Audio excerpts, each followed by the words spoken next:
یه واقعا لایه آخرمونه و تمام.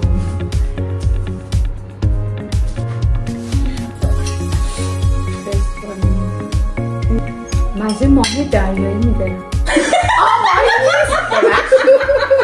سلام قشنگا، حالتون چطوره؟ اول خودم معرفی کنم.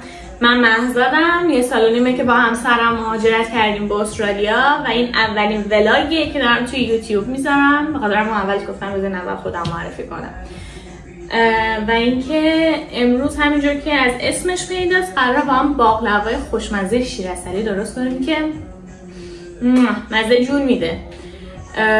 چون طبق فیدبک هایی که ازتون از پیجم گرفتم این بود که همتون دوست داشتین که بدونین چجوری این باقلوا رو درست کنین، چون خیلی از من پرسیدین که دستورشو بذار و من حس کردم که اینستا این محیط رو نداره که من بتونم همه قلقاشو بگم بهتون، چون یکم محدودیت زمانی داره، یکم هی بس سریع تون فقط در حد چند ثانیه بگی رد بشی. سر همین گفتم که خب پس یه ویدیو کامل میگیرم که توی یوتیوب بذارم و این راحت تره، همه چی هم میتونم بهتون بگم و اینکه خیلی راحت میتونین تو کمتر از 1 ساعت فکر کنم آمادش کنین و فعلا همین. ولی چقدر ویدیو یوتیوب سخته، اینستا خیلی راحت تره. هنوز اولشه، اینستا واقعا خیلی راحت تره. وسایلی که ما نیاز داریم اولین رو بهتون بگم. اولین گزینه خمیر فیلو، چون این خمیر فیلو تو ایران خمیر یوفکا یا خمیر باقلوا هم هست، اینو میتونید بگیرین، ولی اگه تو کشورهای دیگه هستین فیلو پیستری. من اینجا از کلز گرفتم، فروشگاه کلز گرفتم، وولورس هم داره، احتمالا الدی هم داشته باشه. فقط حواستون باشه فیلو پیستری باشه حتما، چون پاف پیستری باز یه چیز متفاوته. این تو کلز تو فریزر نبود، تو یخچالاش بود. اون قسمت فریزریاش پاف پیستری، اشتباه نگیرین با هم دیگه. بعد گردو تقریبا 100 گرم، پسته مغز شده، این 139 گرمه ولی من همه اینو استفاده نمی کنم، خیلی زیاده، خیلی کمتر از این استفاده می کنم. شیرعسلی، شکر، پودر قند، هل، پودر هل، دقت کنید فارسی نوشته. اصلا نگران این که با خودتون چی بیارین، ادویه اینا بیارین استرالیا نباشین، اینجا فروشگاه ایرانی هست، خیلی راحت میتونین بریم بگیرین. کره من 250 گرم گذاشتم، حالا اگه بعد باز کم اومد چون سری حساب کردم تقریبا 200 خورده واسش بس شد. پودر قندم که گفتم. آره یه قالب لازم داریم، حالا من قالبم اینه و یکی از این کاردک‌های پردردسر. بچه‌هایی که تو پیج بودن میدونن قضیه این کاردک‌ها چیه.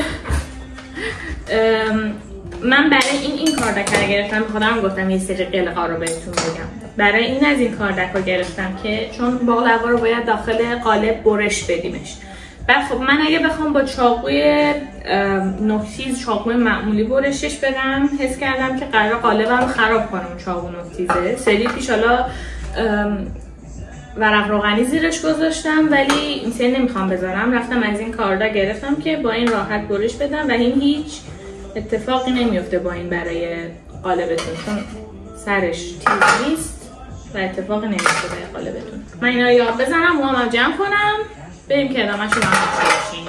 من آهنگمو قطع کردم چون حس کردم که تو ویدیو با صدای من که حرف میزنم مزاحمت ایجاد کنم.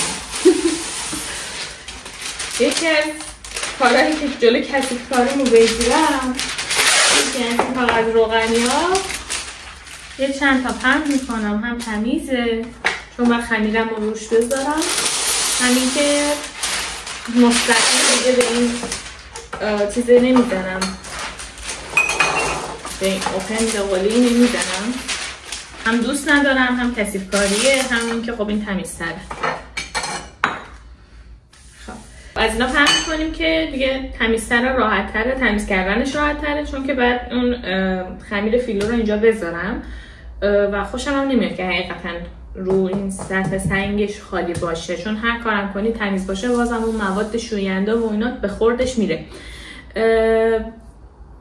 واسه من اینو یادم رفت بهتون بگم، آبم لازم داریم و دستمال حوله‌ای که نمدار شده. حالا اونو بهتون میگم چرا لازم داریم. از این دستمال حوله‌ای آشپزخونه یا یه دستمال خیلی تمیزی که واسه غذا واسه آشپزخونه استفاده میکنین، اونو خیس کنین، نمدار کنین، توی قالبتون بذارین. من بهتون میگم چرا.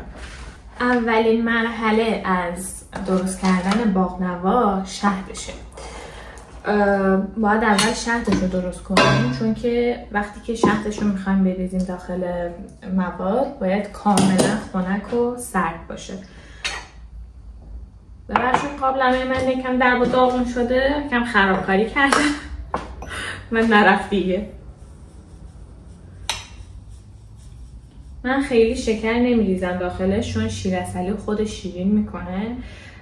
تو دستورهای دیگه شما من چند تا دستور رو نگاه کردم، یه سریشون کلا با شکر بودن، یه سریشون میگفتن 1 پیمانه شکر نصف شیرعسلی، ولی من 1 شیرعسلی رو کامل میزنم، ولی عوضش شکرم رو مثلا 1/3 پیمانه که چشمی، مثلا 1/3 از این پیمانم رو شکر میریزم. لیوان پر آب، من تقریبا آبش رو یه بار جوشوندم، یکم الان سرد شده. بعد شیرعسلیمو میریزم روش.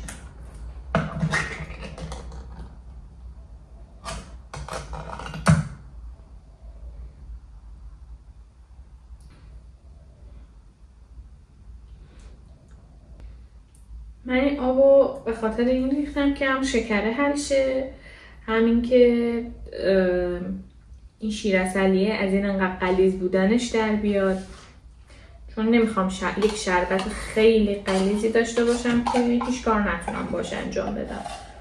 و حواستون باشه از این گندای من نزنین، چون من سری پیش این شیرعسلیم سر رفت و جوری شده بود که یه چدنای گازم به قابلمه میچسبید انقدر که زنج بود. البته زنج رو فکر کنم اون بوجنوردی ها میگیم، منظور همون نوک.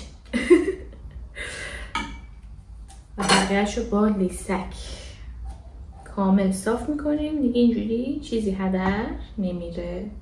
و وقتی که شکرش رو اینجوری کم بریزیم باعث میشه که خیلی پرشکر نباشه، چون من بردم بچه‌ها تست کردن گفتن شکرش خوبه، اندازه است، اینجوری نیست که دل بزنه، چون مخصوصا این باقلواهایی که کامل شکرن خیلی دل میزنن.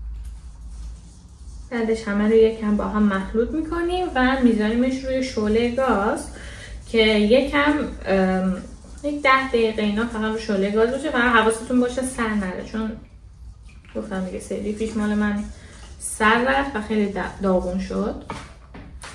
یک چند دونه هل این وسط من بهش اضافه میکنم.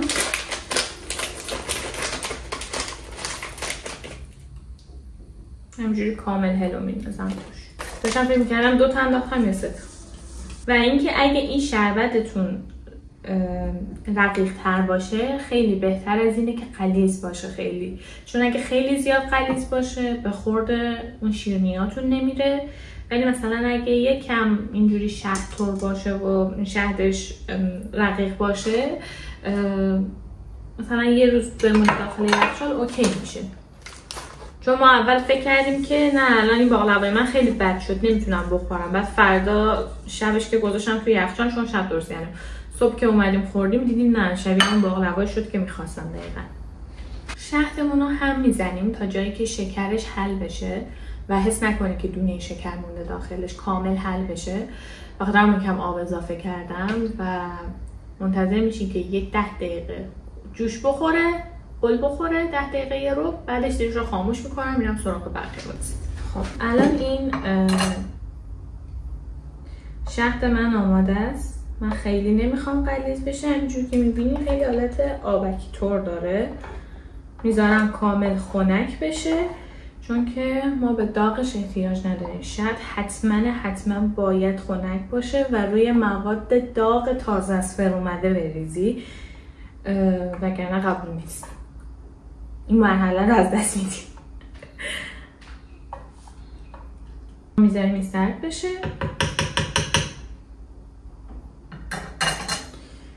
و میریم سراغ بقیه‌اش. من این سری این کره رو انتخاب کردم چون دیدم که این قسمت اینگریدینتش آب نداره، چون سری پیش کریک استفاده کردم با اینکه دمای خیلی پایین گذاشته بودم واسه آب شدنش، ولی دیدم که شیرش جدا وایساد مثل موقعی که دما خیلی زیاد بهش میخوره و گفتم شاید به خاطر اینی که داخل اینگریدینتش آب داره جدا وای میسته سر هم، ولی این دیگه کلا شیره، اون آب رو نداره.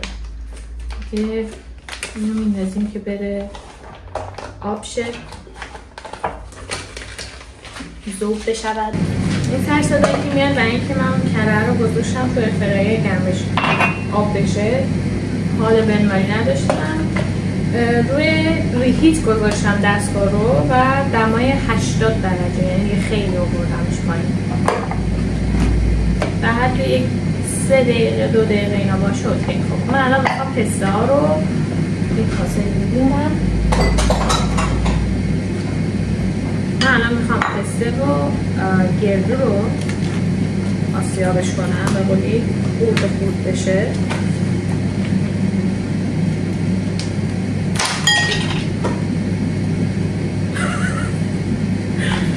چرا؟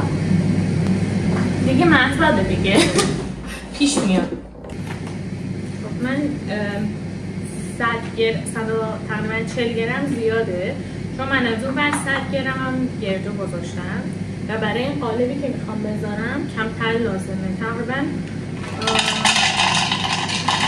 یه چشمی ریختم دیگه. نه سعی کردم نزدیک 50 گرم بشه و فکرم بیشتر از 50 گرم شد. مسئله پیشم یه مقدار داشتم و کاشکی کمتر میکنم ولی اشکال نداره و دیزاینش خوبه، چون اینا کامل له نشده بهش اضافه میکنم. کافیه.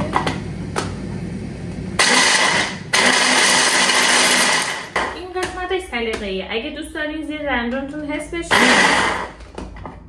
اوکیه، میتونین خیلی ریز نکنین.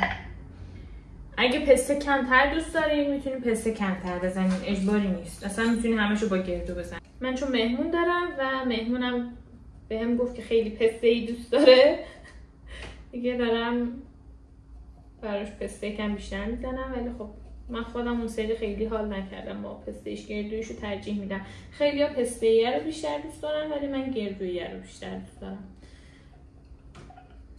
چون سری پیشم پستهش زیاد شد. خیلی نمیگم بد بود، چون همه خیلی خوششون اومد، میگفتن خیلی خوبه که پرمغزه، ولی من اونجور پرمغزو خیلی حال نمیکنم باشه.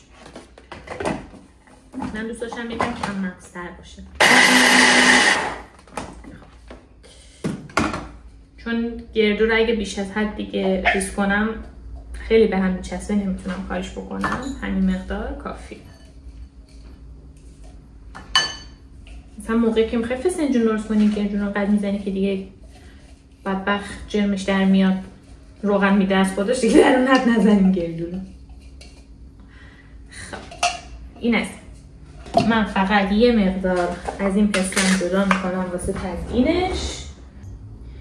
سعی میکنم از پودراش بیشتر بردارم. مرسی چقدر پودر رو اشکال نداره، کم کافی باشه.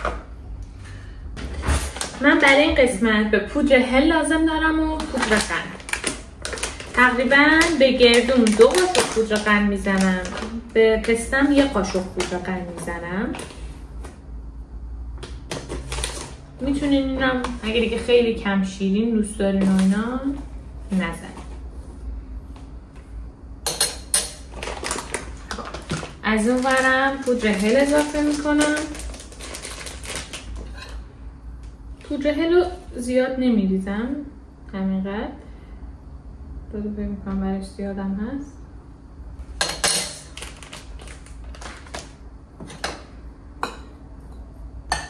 من همه اینا رو با هم مخلوطش کردم و بعدش میرم سراغ قالبم. قالب من قالب 20x20 و داخلش 7 تا رول از اون باقلوا جا میشه و من چون برای هر باقلوا 2 تا ورق استفاده میکنم، یعنی من به 14 تا ورق نیاز دارم و بقیه‌شو لازم ندارم. این از خمیر فیلو به شدت خمیر نازک و حساسیه. این همون دستمال نمداریه که گفتم، توی بشقاب میذارم، بشقاب دیگه، و بعدش هر لایه‌ای که گذاشتم از این موادم و از این فیلو روی اون لایه دستمال میذارم تا بخوام بقیه لایه ها رو بذارم، چون خمیر فیلو خیلی زود خشک میشه. میخوام جلو این کار رو بگیرم. من اول کف قالبم رو کلا چرب میکنم. من کرم رو کلا ذوب کردم و کف قالبم رو میخوام چرب کنم. و دیگه به نظر من تو باقلوا باید واسه کره واقعا دست و دل باز باشین. اگه این دست و دل بازی نکنین تو کره خیلی اتفاق جالبی نمیفته.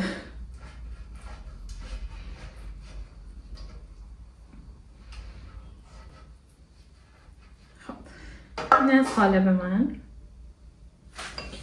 من تعداد ورقهایی که لازم دارم بهتون گفتم 14 تا ورقه. 14 تا ورقه ازش جدا میکنم.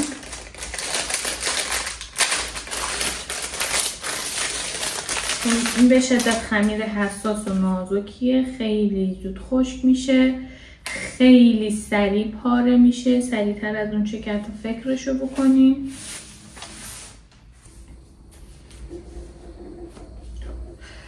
من 14 تا ورقم رو جدا کردم، این بقیه‌اش اضافه. خب اینجا لازمه که هر لایه شما کره بزنین و من هر دو لایه بهتون گفتم. بهتون الان میگم چجوری میشه دو لایه.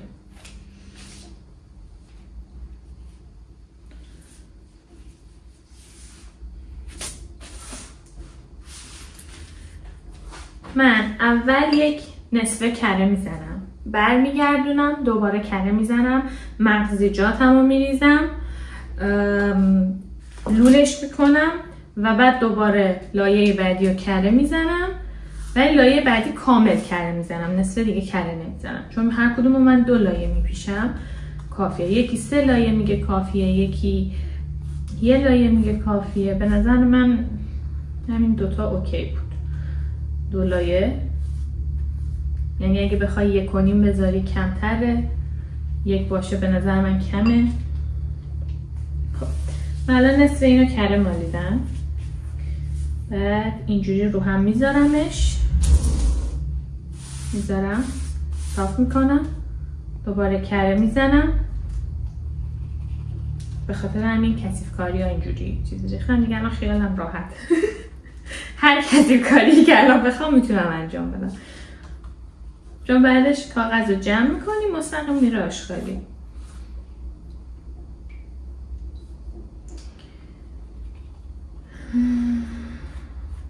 خب یکم از پستم میریزم دیگه، لایه لایه همینو برین جلو. یکم از گردون میریزم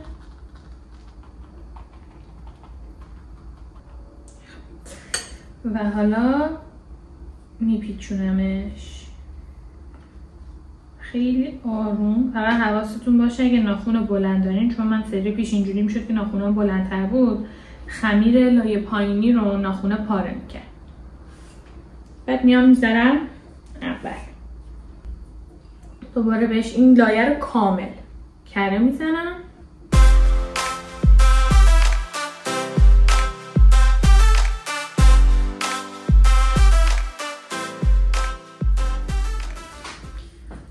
برای فر رو دمای 160 درجه میذاریم از قبل گرم بشه، بعد باقلوامو میذاریم داخلش. من هنوز به نظرم زوده، یکم دیگه چند تا بپیچم، بعد میرم فرم رو روشن میکنم که 10 دقیقه قبلش گرم بشه فرم. خب حالا اینجا دوباره شروع میکنم به پیچوندنشون.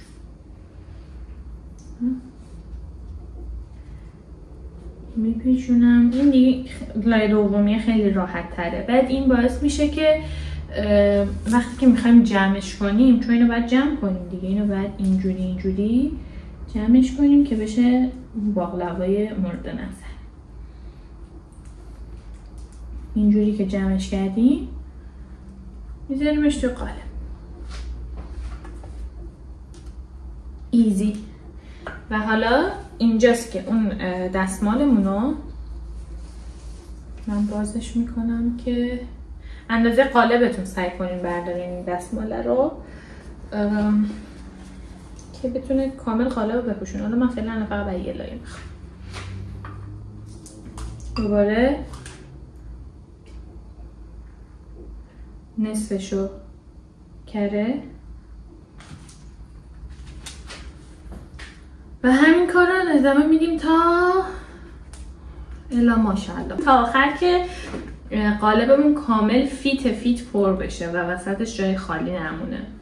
تا اون موقع ادامهش میدیم، پرش میکنیم و هر جا قالب جا داشته باشه.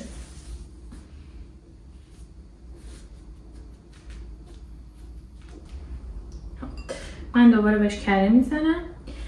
برای پیچوندنش اگه خیلی سختتونه میتونین یک سیخ وسطش بذارین، با سیخ بپیچونین و اینجوری مرتب‌تر و اینا در میاد، راحته، ایزی. واسه چیزش یادم رفت یک چیزو بهتون بگم، یه نکته رو بهتون بگم برای پسته هاش و اینا. سعی کنین بیشتر وسط مرکز بریزین، یکم از این بالاش و اینا فاصله داشته باشه، 1 سانتی، چون وقتی که میپیچونی اون موقع به مشکل میخوره.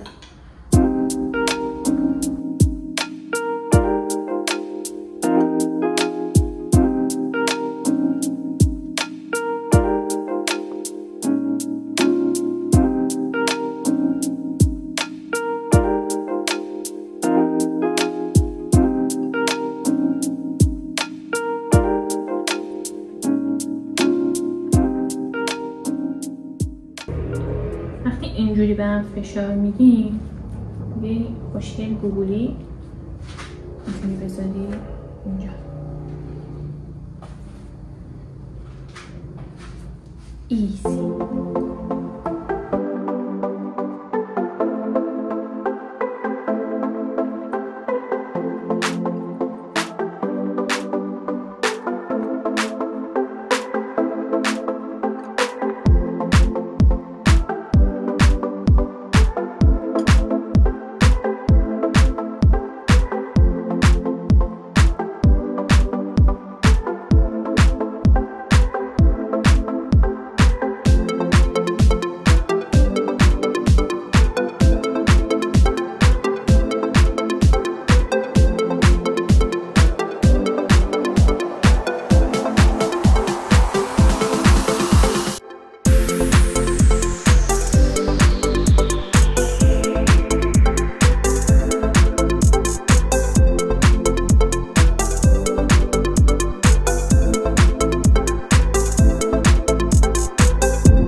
خب این لایه آخر منه. امیدوارم تونسته باشم خوب بهتون یاد بدمش، نکاتش رو همه رو گفته باشم. امیدوارم که بتونین یه چیز خوشمزه و خوب درست کنین. ولی واقعا یعنی مثلا اونقدر که اسمش وحشتناک و ترسناک میاد که بگید باقلوا درست کنی او چقدر کار داره، به نظر من باقلوا خیلی از کیک آسون تره. چون کیک اینجوریه که اگه یک جاشو خراب کنی گن بزنی، یه ذره نمیدونم چیزش زیاد بشه، یه ذره بیکینگ پودرش، نمیدونم چون امروز انقدر کلمات یادم میرسه یادم نمیمونه، یه ذره بیکینگ پودرش زیاد شه، یه ذره دور همزنت بیشتر شه، یه چیزیشو بیشتر هم بزنی، یه چیزیشو کمتر هم بزنی، کیکت خراب میشه. نمیدونم دمای فرت فلان باشه و اینا. ولی این باقلوا خیلی به نظر من راحت تره تا به نسبت کیک. اون دردسرا و دنگ و فنگای کیک هم نداره واقعا. حالا شاید از کیک بیشتر طول بکشه چون کیک وسایل آماده کردن و هم زدنش اینا خیلی راحت تره، ولی به نظر من از نظر دقت و اینا این آسون تره. از نظر زمانی خب زمان رو درست کردن کیک کمتر. و اینم لایه آخر.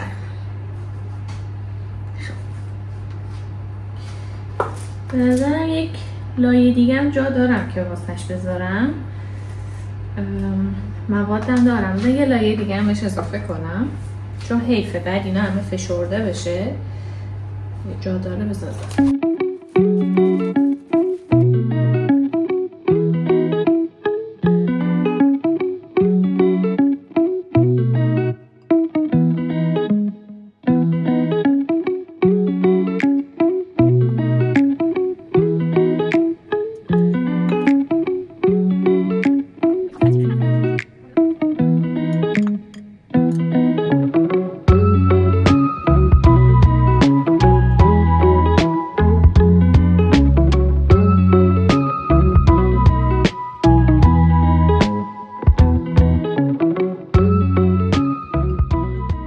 یه واقعا لایه آخرمونه و تمام.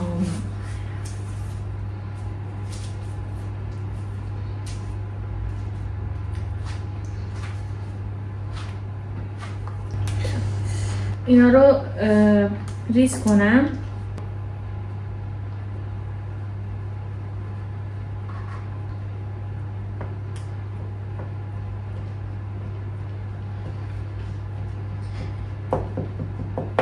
دیگه الان من خیالم راحته که قالبم خش نمیفته، خراب نمیشه، قالبم فاتحهش خونده نمیشه چون من بدم میاد بزنم خرابکاری کنم رو ظرفام. مورد بعدی برای ریختن تزیینات روش الان نمیریزم، الان فقط تنها کاری که میکنم اینی که کره میزنم، رومالش رو کره میزنم تا کاملا کره بخورده همشون.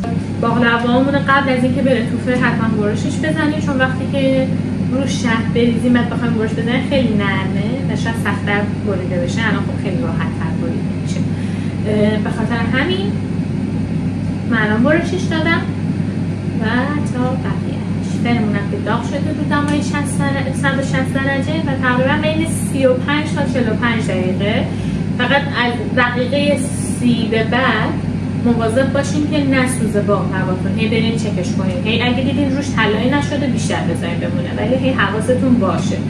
من تنظیمات فرمم از بالا و پایین گذاشتم، دقیقا همونی که واسه پیتزا استفاده میکنم، بالا پایین فن بیک دیگه. همین دیگه این به همه جاش باید کره بزنیم. فقط تنها چیز اصلی که باقلوا نیاز داره کره است. تا جای ممکن، تا جایی که میتونی دستت اجازه میده دستت باز کره بزن، هم واقعا خوشمزه‌اش میشه.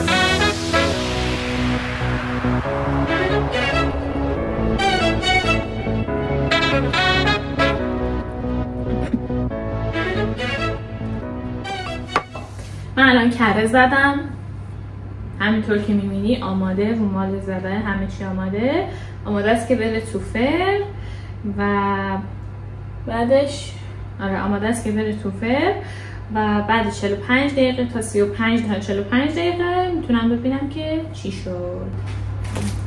من مثلا رفتم ناهارم هم آماده کردم چون بعد غذا بخورم بعدش هم سر کار. باقلوای من تقریبا آماده است، بالاش داره طلایی میشه، تقریبا شده.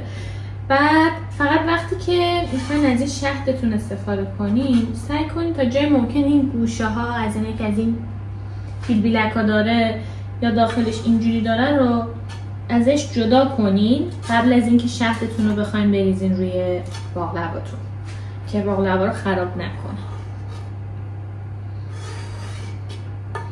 یا اگه مثلا روش حالت خامه مانند اینا بسته بود اونا رو بردارید.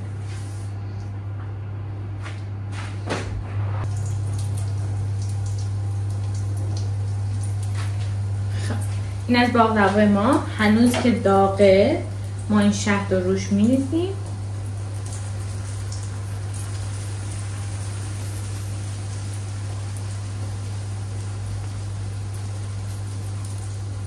روش پسته ها رو می‌ریزیم. ببخشید.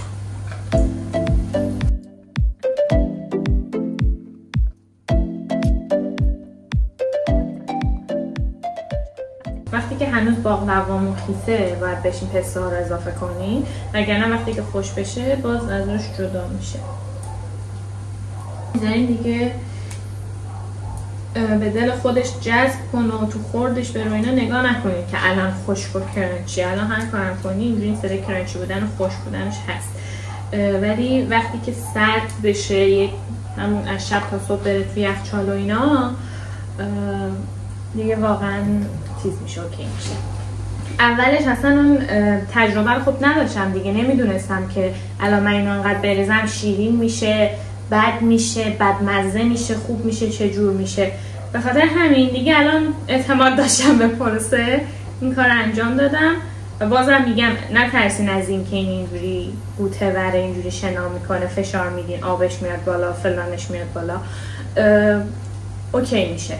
اگه یکم شاید غلیظ‌تر باشه شاید همونجا سریعتر اوکی بشه، ولی خب من اینو ترجیح میدم چون که وقتی که باید بره توی یخچال تا صبح خیلی خوب میشه.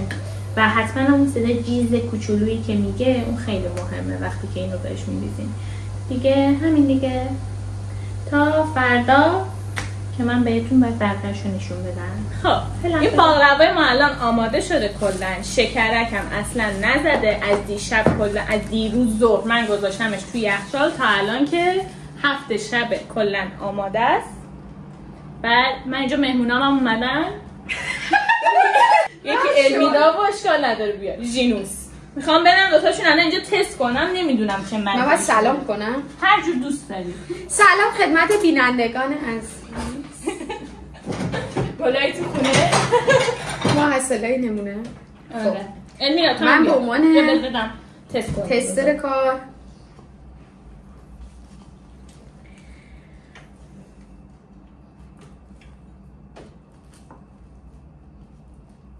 من هیچ ایده‌ای ندارم که چه مزه‌ای شده، چه چیزی شده، خوبه یا بده. بفرمایید. چاق دوزونه. بفرمایید. من خواستم اینطوری بخورم. میشه جونه. تست کنیم. این چیه؟ گردویه؟ همه چی. مزه ماهی دریایی میده.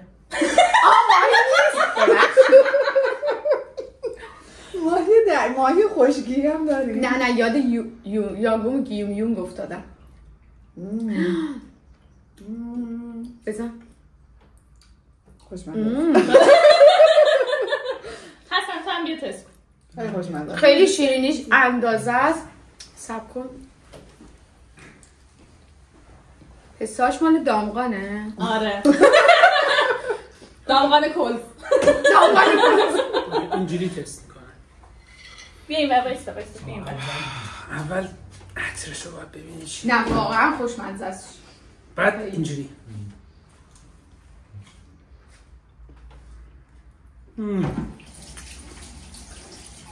عالیه، محشره. خدا شکره. شکر. راضیم. وسطش میدن اینجوری ها.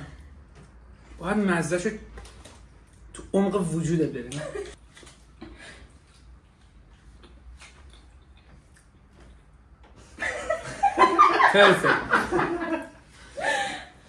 نه جدی هم شیرینیش اندازه است.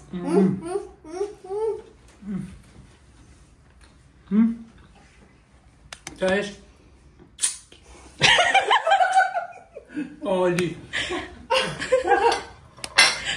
چقدر شیرینیش اندازه است، من خیلی دوستش داشتم. به من گفته بودین که ممکنه شکرک بزنه، هیچ شکرکی نزده چون شیر عسلی بوده و مقدار شکرش خیلی کم بوده، واسه نمیشه شکرک بزنن توی شیرک زده. آره تو قالب شیشه‌ای هم میتونین درست کنین، مثلا تو ظرف پیرکس، ولی آره تو ظرف پیرکس هم میتونین درست کنین. ببخشید یکم سر صدا هست، مهمونه من یکم شلوغ. تو ظرف پیرکس هم میتونین درست کنینش. آره دیگه خلاصه که آره خلاصه تا ویدیوهای دیگر بدرود. باز هرچی خواستین دوست داشتین درست کنم ویدیوشو بزنم یا دوست داشتین راجع به صحبت کنیم با هم میتونین تو کامنت ها برام بنویسین که تا ویدیو بعدی راجع به چی باشه. فعلا خدافظ. دیگه آزادیم. دیگه صحبت کنیم.